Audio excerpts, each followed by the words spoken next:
പിതാവിന്റെയും പുത്രന്റെയും പരിശുദ്ധാത്മാവിന്റെയും നാമത്തിൽ ആമേൻ. എൻ്റെ പ്രിയപ്പെട്ടവരെ, ഇന്ന് ജൂലൈ 15 ബുധനാഴ്ച. അമ്മേ പരിശുദ്ധ അമ്മേ, അമ്മേ പരിശുദ്ധമേ, ദൈവമാതാവേ, കൃപാസനത്തിലൂടെ ഞങ്ങളുടെ ദേശത്തിനും അമ്മ മധ്യസ്ഥം തേടി തന്ന എല്ലാ അനുഗ്രഹങ്ങൾക്കും കൃപകൾക്കും ഞങ്ങളിപ്പോൾ ഹൃദയം നിറഞ്ഞ നന്ദി പറയുന്നു.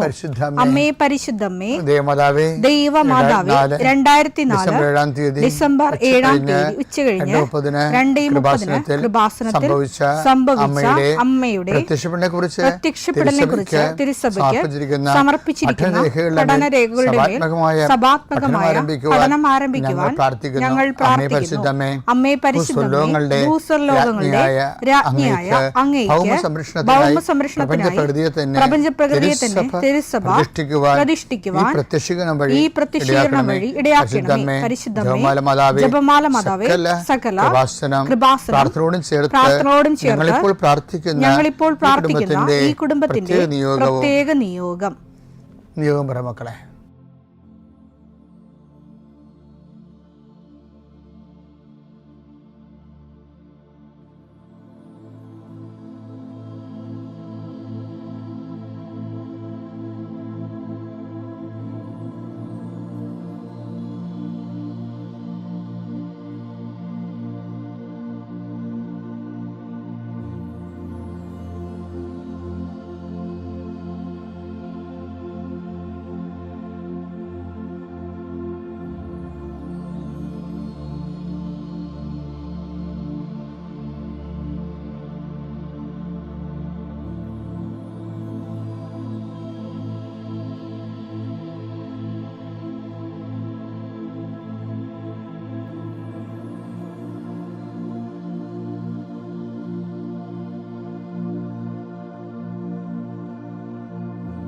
അമ്മയുടെ പ്രത്യക്ഷീകരണത്തിന്റെ ഈ അനുഗ്രഹവേളയിൽ ഞങ്ങൾക്ക് സാധിച്ചു തരുവാൻ കനിയണമേ.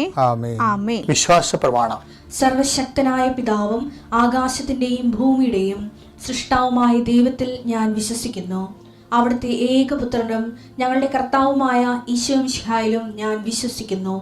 ഈ പുത്രൻ പരിശുദ്ധാത്മാവിനാൽ ഗർഭസ്ഥനായി കന്യകാമറിയത്തിൽ നിന്ന് പിറന്ന് പൊന്തിയോസ് പീലാത്തോസിന്റെ കാലത്ത് പീഡകൾ സഹിച്ച് കുരിശിൽ തറയ്ക്കപ്പെട്ട് മരിച്ച് അടക്കപ്പെട്ട് പാതാളങ്ങളിൽ ഇറങ്ങി മരിച്ചവരുടെ ഇടയിൽ നിന്ന് 3-ാം നാൾ ഉയർത്ത് സ്വർഗത്തിലേക്ക് എഴുന്നള്ളി സർവശക്തിയുള്ള പിതാവായ ദൈവത്തിന്റെ വലതുഭാഗത്തിരിക്കുന്നു. അവിടെ നിന്ന് ജീവിക്കുന്നവരെയും മരിച്ചവരെയും വിധിക്കുവാൻ വരുമെന്നും ഞാൻ വിശ്വസിക്കുന്നു.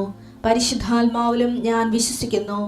വിശുദ്ധ കത്തോലിക്കാ സഭയിലും പുണ്യവാന്മാരുടെ ഐക്യത്തിലും പാപങ്ങളുടെ മോചനത്തിലും ശരീരത്തിന്റെ ഉയർപ്പിലും നിത്യമായ ജീവിതത്തിലും ഞാൻ വിശ്വസിക്കുന്നു. ആമേൻ. സുഖസ്ഥനായ ഞങ്ങളുടെ പിതാവേ, അങ്ങയുടെ നാമം പൂജിതമാകണമേ. അങ്ങയുടെ രാജ്യം വരണമേ. അങ്ങയുടെ തിരുമനസ് സ്വർഗത്തിലെ പോലെ ഭൂമിയിലും ആകണമേ. അന്നു വേണ്ടുന്ന ആഹാരം ഇന്ന് ഞങ്ങൾക്ക് തരണമേ.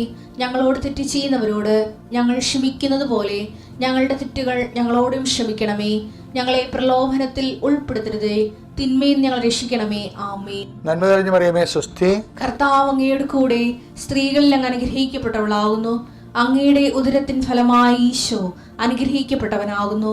പരിശുദ്ധ മറിയമേ, തമ്പുരാന്റെ അമ്മേ, പാപികളായ ഞങ്ങൾക്ക് വേണ്ടി ഇപ്പോഴും ഞങ്ങളുടെ മരണസമയത്തും തമ്പുരാനോട് അപേക്ഷിക്കണമേ. ആമേൻ. കർത്താവേ, നിന്റെ ഉന്നതമായ നാമത്തിന് സ്തോത്രം ചെയ്യാം.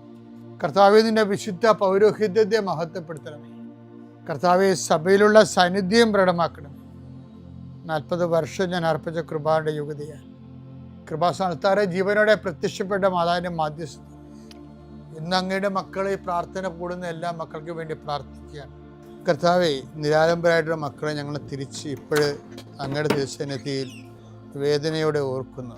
സഹായിക്കാൻ ആരുമില്ലാത്തവർ, അവരുടെ വിഷയം പോലും അവർക്ക് മറ്റുള്ളവരോട് സംസാരിച്ച് ഫലിപ്പിക്കാൻ അറിയാൻ പാടാത്തവർ, ഇൻ്റർവ്യൂവിന് ചോദ്യങ്ങൾ ചോദിക്കുമ്പോൾ അതിൻ്റെ ഉത്തരം പറഞ്ഞ് ഫലിപ്പിക്കാൻ ഭാഷ കൊണ്ട് പരിമിതപ്പെടുന്ന ആൾക്കാരുണ്ട്. ഈശോയെ, കർത്താവെ, അവരൊക്കെ നീ ഒരു ചോദ്യം പോലും ചോദിക്കാതെ പല മനുഷ്യരെയും നീ റിക്രൂട്ട് ചെയ്യുന്നുണ്ട്. അത് സാക്ഷ്യം കേൾക്കുമ്പോൾ ഞങ്ങൾക്ക് ഭയങ്കര സന്തോഷമുണ്ട്. ആ കാര്യത്തിൽ എല്ലാ തരത്തിലുമുള്ള ആൾക്കാരെ നമ്മുടെ ബലഹീനതയിലാണ് അവൻ ഏറ്റെടുത്തതെന്ന് അങ്ങയെക്കുറിച്ച് പറഞ്ഞിരിക്കുന്നത്. എത്ര മനോഹരമാണ്. ഞങ്ങളുടെ രോഗങ്ങൾ ഏറ്റെടുക്കുന്നവൻ, ഞങ്ങളുടെ ബലഹീനത ഏറ്റെടുക്കുന്നവൻ. പല ആൾക്കാർക്ക് ചിരിക്കാൻ പോലും പ്രയാസമാണ്. ചിലർക്ക് ഡിപ്രഷൻ ലുക്കാണ്. അവരെന്ത് പറഞ്ഞാലും അവർ ചിരിക്കത്തുമില്ല, സന്തോഷിക്കത്തുമില്ല, അവരെ മറ്റുള്ളവർക്ക് ഇഷ്ടവുമല്ല. ഇങ്ങനെ ബലഹീനമായിട്ടുള്ള വ്യക്തികളെ പോലും കർത്താവോട് ജീവിക്കുന്നതിന് മറ്റുള്ളവരെ സന്ധിപ്പിക്കുകയും അങ്ങ് അവർക്ക് പ്രത്യേകമായ കൃപയും അവരോട് മറ്റുള്ളവർക്ക് ഒരു താപവും എല്ലാം കൊടുത്തുകൊണ്ട് അങ്ങ് നിലനിർത്തുന്നുണ്ട്. കർത്താവെ, നിലനിൽപ്പിൻ്റെ വരം എല്ലാവർക്കും കൊടുക്കണം. നീ കണ്ണീരോടെ പ്രാർത്ഥിക്കുന്നു. ഈശോയെ, ഓരോ ദിവസവും രാവിലെ എഴുന്നേൽക്കുമ്പോൾ എന്നാത്തിനാണ് എഴുന്നേറ്റത് എന്ന് ചിന്തിച്ചിട്ട് ഒന്നും ചെയ്യാനില്ലല്ലോ, ആരും നമ്മളെ സഹായിക്കാനില്ലല്ലോ, ആര് ഞങ്ങൾക്ക് വേണ്ടി ആ തടസ്സം മാറ്റിത്തരും എന്നുള്ള വിഷയം പരീക്ഷ എഴുതുന്ന കുഞ്ഞുങ്ങൾക്കുണ്ട്. ഇൻ്റർവ്യൂ അഭിമുഖീകരിക്കുന്ന ഉദ്യോഗാർത്ഥികൾക്കുണ്ട്. ഓർത്തിരുന്ന എനിക്കറിയാവുന്ന ക്വസ്റ്റ്യൻ ആയിരുന്നത്, പക്ഷേ ഞാൻ ഓർത്തില്ല. കഴിവില്ലാത്തവർക്ക് വേണ്ടി പ്രാർത്ഥിക്കുന്നു. നീ ഉടമ്പടി തന്നപ്പോൾ പറഞ്ഞത് not by merit but by grace എന്നാണ്. എന്നുവെച്ചാൽ ഞങ്ങളുടെ കഴിവിൽ ഇനി ആശ്രയിക്കേണ്ട കാര്യമില്ല, ഞങ്ങളുടെ കർത്താവിൻ്റെ കൃപയിൽ ആശ്രയിച്ചാൽ മതി. കൃപ അവൻ സൗജന്യ ദാനമായി എല്ലാവരിലേക്കും ഒഴുകുന്ന ഈ സമയത്ത് കർത്താവെ, അങ്ങയുടെ കൃപയ്ക്ക് അവകാശം ഓഹരിയാക്കാൻ ഞാനീ പ്രാർത്ഥിക്കുന്ന മക്കളങ്ങ് പ്രത്യേകമായി ഒരുക്കണമെന്ന് പ്രാർത്ഥിക്കുന്നു. രോഗങ്ങൾ, അതുപോലെ തന്നെ ജീവിത പ്രയാസങ്ങൾ, സാമ്പത്തിക ബാധ്യതകൾ, ജീവിത മാർഗമില്ലാത്ത അവസ്ഥ, വരുമാന മാർഗമില്ലാത്ത അവസ്ഥ, കുടുംബത്തിന് സമാധാനം നഷ്ടപ്പെട്ട അവസ്ഥ, കുടുംബം ഭാര്യാഭർത്തകമായി പിരിഞ്ഞ അവസ്ഥ, മക്കൾ അകലങ്ങളിൽ അകപ്പെട്ടു പോയ അവസ്ഥ കർത്താവിൻ്റെ നാമത്തിൽ മാറിപ്പോകട്ടെ എന്ന് കൽപ്പിക്കുന്നു. എൻ്റെ പ്രിയപ്പെട്ടവരെ, പിന്നെ ഞാൻ എൻ്റെ ജീവിത ചരിത്രമുണ്ട്. തെദേവ് എന്ന് പറയും. സ്വസ്ഥഗീതം എൻ്റെ പേര്. അത് 15 പറ്റി എഴുതി തീർത്തതാണ്. അതിൻ്റെ കോപ്പികളെല്ലാം ഇപ്പം തീരാനായി.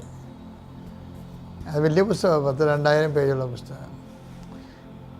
കാര്യം ഇത്രയും നാളെ ദൈവ വഴികളെല്ലാം അതിൻ്റെ അകത്ത് ഉണ്ട്, കടന്നു പോകുന്ന വഴികളെല്ലാം. മാതാവ് പ്രത്യക്ഷപ്പെടുന്ന വരെയുള്ള, അതിനുശേഷം സഭയുടെ പഠനങ്ങൾക്ക് വേണ്ടി അത് സമർപ്പിക്കുന്നവരെയുള്ള ജീവിതത്തിലുണ്ട്. അപ്പോൾ അതിനകത്ത് വെറുതെ ഞാൻ എഴുതിയണ കാലത്ത് എൻ്റെ മനസ്സ് ഞാൻ ഓർത്തതേ, എനിക്ക് ഈശോനെ സ്വീകരിക്കാൻ ഭയങ്കര കൊതിയായിരുന്നു. അതിൻ്റെ പ്രധാനപ്പെട്ട ആൾ അമ്മച്ചിയായിരുന്നു.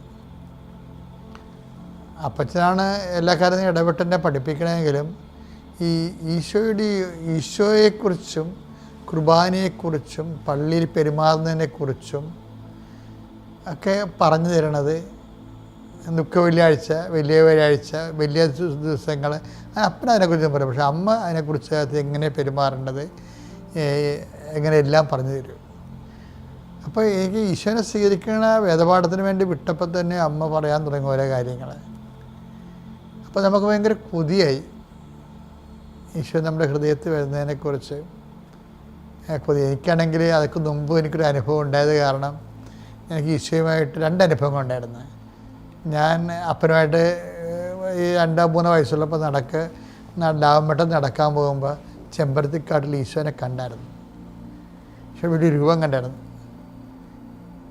അപ്പോൾ അത് കാരണം എനിക്ക് ഈശോയുമായിട്ട് എന്തോ ഒരു അഫിനിറ്റി ഉണ്ട്. ഈശോയ്ക്ക് എന്നോട് താല്പര്യമോ എനിക്ക് ഈശോനെ ഇഷ്ടമുണ്ടോ ഉണ്ട്. അപ്പോൾ അതാണ് പിന്നെ ഫസ്റ്റ് എക്സ്പീരിയൻസ് ഫസ്റ്റ് കമ്മ്യൂണിയനാണല്ലേ.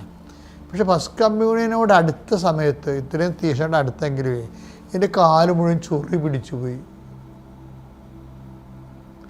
എൻ്റെ എല്ലാ സന്തോഷവും പോയി. അന്ന് എനിക്ക് ദൈവശാസ്ത്രമൊന്നും അറിയത്തില്ല. അപ്പോൾ അതായത് കാല് മുഴുവൻ ചൊറി പിടിച്ചിട്ടേ അത് അവിടെ ഗവൺമെൻറ് ആശുപത്രിയാണ് ഉള്ളത്, ഒരു ചെറിയൊരു ഡിസ്പെൻസറി. അവിടെ പോയി കാല് കാണിക്കും. അപ്പോൾ അവർ ഈ വയലറ്റ് നിറത്തിലുള്ള ഒരു മരുന്ന് ഒഴിക്കും. പക്ഷെ അതുകൊണ്ട് ചിലപ്പോൾ വീട്ടിൽ വരുമ്പോഴും വേദനയും ഇങ്ങനെ തൊലിയൊക്കെ ഇങ്ങനെ മരിച്ചു പിടിച്ച് വേദനയും പഴുപ്പ് ചാടലൊക്കെ ഉണ്ട്. ഭയങ്കര സങ്കടമാണ്. അപ്പോൾ അതിനിടയ്ക്ക് സമയം അടുക്കും തോറും ഇതിൻ്റെ പഴുപ്പും ചൊറിയും കൂടിക്കൊണ്ടിരിക്കും. അപ്പം അത് സാൻഡൊക്കെ നമ്മൾ സാധനമാണ് ഉള്ളത്, ഈ വെള്ള ഷൂസ് പോലെയുള്ള ഒരു നെയ്ത്ത് തൊട്ടി പോലെ ഇരിക്കുന്ന സാധനം, അതാണ് കാലം പൂട്ടുന്നത്. അപ്പോൾ അതുപോലെ തന്നെ സോക്സൊക്കെ വാങ്ങിച്ച് സോക്സ് ഇട്ടപ്പോൾ തന്നെ ഈ ചൊറിയുന്ന പഴുപ്പും അതെല്ലാം പുറത്തു പോകുന്നു. സോക്സിൻ്റെ സ്റ്റാൻഡക്സ് കൂടി എടുത്ത് പൂട്ടിക്കഴിഞ്ഞപ്പോൾ അതിങ്ങനെ ബെൽറ്റിൽ പൂട്ടണ പോലെയുള്ള ബഗ്ഗുള്ളതാണ്. പൊട്ടിയ നല്ല വേദന, കാലകത്തിരുന്ന് പഴുത്ത് വിങ്ങിയണേ. അതിനിടയ്ക്ക് വേറൊരു കോമഡി സംഭവിച്ച്, അപ്പന് ചില്ലറ കലാപരിപാടിയൊക്കെ ഉള്ള കാരണം അപ്പൻ പറഞ്ഞ് ഈ തലയൊക്കെ കാണുന്ന കപ്പലയില്ലേ ഞാനുണ്ടാക്കി തരാമെന്ന് പറഞ്ഞു. അപ്പം അപ്പനങ്ങനെ അപ്പന് അതിന് വേണ്ടി കുറേ ഒരാഴ്ച കഷ്ടപ്പെട്ട് കുറേ ലാത്ത പേപ്പറും കമ്പിയൊക്കെ വാങ്ങിച്ച് ഇപ്പോൾ ഓർക്കുമ്പോൾ ഭയങ്കര സങ്കടം, ഒരു കോമഡി തോന്നും. അന്ന് ഞാൻ ശരിക്കും ചമ്മിപ്പോയി കൂട്ടുകാരുടെ കൂട്ടത്തിൽ. എന്ന് വെച്ച് കഴിഞ്ഞാലേ അപ്പനാണെങ്കിൽ ഇത് അപ്പൻ ഒറ്റ നിൽക്കുക. കാര്യം അപ്പനോട് എതിർത്ത് പറഞ്ഞാൽ ചിലപ്പോൾ കാരണം കൊണ്ട് അടി കുടിക്കും. അപ്പൻ എങ്ങനെയാണ് അപ്പൻ്റെ സ്വഭാവം അതായത് അപ്പം പറയണ അനുസരിച്ച് പോയില്ലെങ്കിൽ എൻ്റെ തൊണ്ടിലൊക്കെ ഭയങ്കര അടി കിട്ടിയിട്ടുണ്ട്. ഇരിക്കപ്പെടുന്ന അടി ചെയ്യും. അപ്പോൾ അതുകൊണ്ട് ഞാനൊന്നും വേണ്ടിയില്ല, അപ്പനിട്ട് ചെയ്യണത്. നോക്കിയപ്പോൾ ഈ വീതിയുള്ള ഒരു കിരീടം ഈ മാതാവിൻ്റെ ഒക്കെ തല വെച്ചേക്കണ കിട്ടിയിട്ടില്ല, അതിൻ്റെ വലിയൊരു ടൈപ്പ് ആ സാധനം ഉണ്ടാക്കിയിരിക്കണേ. എൻ്റെ അമ്മയെ. പിന്നെ അപ്പൻ്റെ സന്തോഷത്തിന് അപ്പം കുറേ മുല്ലപ്പൂ മൊട്ട് 2 മുഴം മൊട്ട് മേടിച്ചിട്ടുണ്ടായിരുന്നു. അതൊക്കെ ഈ കിരീടത്തിൻ്റെ ഇടയ്ക്ക് കെട്ടി. അപ്പം വിചാരിച്ചത് പള്ളി വരുമ്പോൾ വിരിയുമെന്നാണ് വിചാരിച്ചത്. ആര് വിരിയാൻ? അതൊക്കെ അപ്പം ഞാനൊരു ശരിക്കും പരിഹാസ രാജാവായിട്ടാണ് പോകണത്. ശരിക്കും കാലേ പഴുപ്പും വേദനയും അത് മുഖത്ത് ശരിക്കും കാണും. പിന്നെ തലയിൽ ഈ കിരീടം. അപ്പോൾ കുർബാന സ്വീകരണം എന്ന് പറയണതേ വല്ലാത്തൊരു പീഡാസകനമാണ്. മരിച്ചില്ലെന്ന് മാത്രമേ ഉള്ളൂ, പീഡാസകനമാണ്. പിന്നെ ഒരു ആൾക്കാരെ നമുക്ക് കളിയാക്കുമല്ലോ. എനിക്ക് പക്ഷേ കർത്താവാണ് ഇതൊക്കെ ചെയ്തതെന്ന് അറിയത്തില്ലായിരുന്നു. ഞാൻ അപ്പോഴാണ് ഇതൊക്കെ ചെയ്തത് ഇരിക്കുന്നത്. വളർന്നു കഴിഞ്ഞപ്പോഴാണ് മനസ്സിലായത്, നിന്നെ ഞാൻ ആദ്യമായിട്ട് വരുമ്പോൾ ഞാൻ എന്നെപ്പോലെ ആക്കിയായിരുന്നു. പരിഹാസ രാജാവായിട്ട് കാലം മുഴുവൻ കൈ മുഴുവൻ വ്രണമായിട്ട് തലയിലൊരു കോമഡി തൊപ്പിയും ആക്കിയിട്ടാണ് നീ പോയത് എന്നെ സ്വീകരിക്കാൻ വേണ്ടി. ഇപ്പോൾ ഓർക്കും ഭയങ്കര അഭിമാനം തോന്നും. അപ്പനല്ല ചെയ്തത്, കർത്താവാണ് ചെയ്തതെന്ന്. എന്താ കാര്യം? ക്രിസ്തുവിനോട് ബന്ധപ്പെടുന്ന എല്ലാ വിഷയങ്ങളിലും ഒരു സഹനത്തിൻ്റെ കണ്ടൻറ്റ് എപ്പോഴും ഉണ്ടാകും. അത് പുള്ളിക്കാരൻ തന്നെ നമുക്ക് ഈ ആൾക്കാരെ കല്യാണത്തിനൊക്കെ കൊണ്ടുവന്ന് സമ്മാനം തരത്തില്ലേ? കല്യാണത്തിനൊക്കെ കൊണ്ടുവന്ന് നമുക്കൊരു പൊതിയൊക്കെ തരുമല്ല, അതുപോലെ പുള്ളിക്കാരെ കൊണ്ടുവന്ന് തന്നതാണ്. ഇപ്പോഴാണ് ആ സമ്മാനം കിട്ടിയതായിട്ടൊക്കെ ഓർക്കുന്നത്. അന്ന് മുതൽ ഈശോയുമായൊരു ബന്ധമുണ്ട്. എൻ്റെ മക്കളെ, നമുക്കിത് സഹനമാണെങ്കിലും അത് കർത്താവിൻ്റെ കൂടെ സഹിക്കാൻ ഭയങ്കര അതാണ് പൗലോസൊക്കെ ഇത് അഭിനയിച്ച് ആഘോഷിച്ച ആൾക്കാരാണ്. അതാണ് ക്രിസ്തുവിൻ്റെ സഹനത്തിൻ്റെ പോരായ്മ. അതിൻ്റെ കൊളോസ്യസ് 1:24 നിങ്ങളെ പ്രതിയുള്ള പീഡകളിൽ ഞാൻ സന്തോഷിക്കുന്നു. സഭയാകുന്ന തൻ്റെ ശരീരത്തെ പ്രതി, ക്രിസ്തുവിനെ പ്രതിയുള്ള പീഡകളിൽ ഞാൻ സന്തോഷിക്കുന്നു. വേണം നമുക്ക് തിരിച്ചു വായിക്കാം. സഭയാകുന്ന തൻ്റെ ശരീരത്തെ പ്രതി ക്രിസ്തുവിന് സഹിക്കേണ്ടി വന്ന പീഡകളുടെ കുറവ് എൻ്റെ ശരീരത്തിൽ ഞാൻ നികത്തുന്നു. അതായത് ക്രിസ്തു നമ്മളെ ഓൺ ചെയ്ത് കഴിയുമ്പോൾ ക്രിസ്തു നമ്മുടെ ശരീരത്തിൽ കുറച്ച് കലാപരിപാടി നടത്തും. ദിസ് ഈസ് മൈ ബോഡി എന്ന് ക്രിസ്തു പറയണതാണ്. നമ്മൾ കുർബാനയ്ക്ക് എന്താ പറയണത്? ദിസ് ഈസ് മൈ ബോഡി എന്നല്ലേ, ഇത് എൻ്റെ ശരീരമാകുന്നു എന്നാണ്. ക്രിസ്തു തിരിച്ചും പറയുന്നുണ്ട്.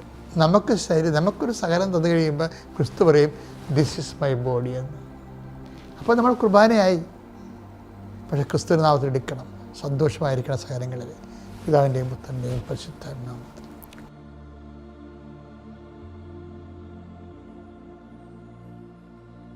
അത്യപൂർവ ദൈവാനുഭവങ്ങൾ ഇനി നിങ്ങൾക്കും സ്വന്തം. ഈ യൂട്യൂബ് ചാനൽ ഇതുവരെ സബ്സ്ക്രൈബ് ചെയ്തിട്ടില്ലെങ്കിൽ ഇപ്പോൾ തന്നെ സബ്സ്ക്രൈബ് ചെയ്യുക. ഈ വീഡിയോ ഇപ്പോൾ തന്നെ നിങ്ങളുടെ സുഹൃത്തുക്കൾക്ക് ഷെയർ ചെയ്തുകൊണ്ട് കർത്താവിൻ്റെ പ്രേക്ഷിതരാകുക.